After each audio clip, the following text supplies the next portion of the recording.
আহলে হাদিসদের কাছে আমাদের প্রশ্ন, তারাবি আর তাহাজ্জুদ যদি এক হয় তাহলে রমজানের পরে তাহাজ্জুদ শেষ রাতে পড়ো কেন? জবাব দাও ভণ্ডর দলেরা।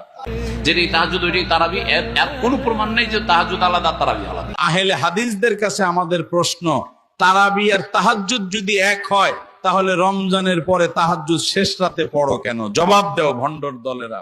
আরে শয়তান, তারাবি আর তাহাজ্জুদ আলাদা কোনো সালাত নয়, দুটা হলো কিয়ামুল লাইল। রাতের প্রথম অংশে আদায় করলে এটা তারাবি, আর রাতের শেষ অংশে আদায় করলে এটা কি বলেন, এটা কি তাহাজ্জুদ।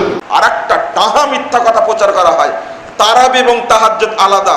আজ থেকে 60-70 বছর আগে এই কথা পৃথিবীর কোনো মানুষ জানতো না। আল্লাহর কসম বলছি আপনাদেরকে, তারাবি আলাদা, তাহাজ্জুদ আলাদা।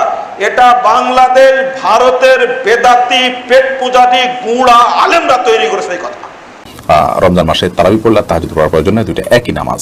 আর যা তাহাজ্জুদ তাই তারাবি। আমাদের দেশে আবার এই কথা রয়েছে যে তাহাজ্জুদ আলাদা আর তারাবি আলাদা। এর জন্য একটি হাদিসের প্রমাণ চাই শুধু। যেই ভাইরা বলবেন, যে আলেম বলবেন যে তাহাজ্জুদ আলাদা তারাবি আলাদা, লিখবেন তাদেরকে বলেন যে একটি হাদিস চাই, সহিহ হাদিস, যে নবী করিম সাল্লাল্লাহু আলাইহি সাল্লাম একই রাত্রে এত রাকাত তাহাজ্জুদ পড়তেন আর এত রাকাত তারাবি, আলাদা আলাদা করে হাদিস দেখাইতে হবে।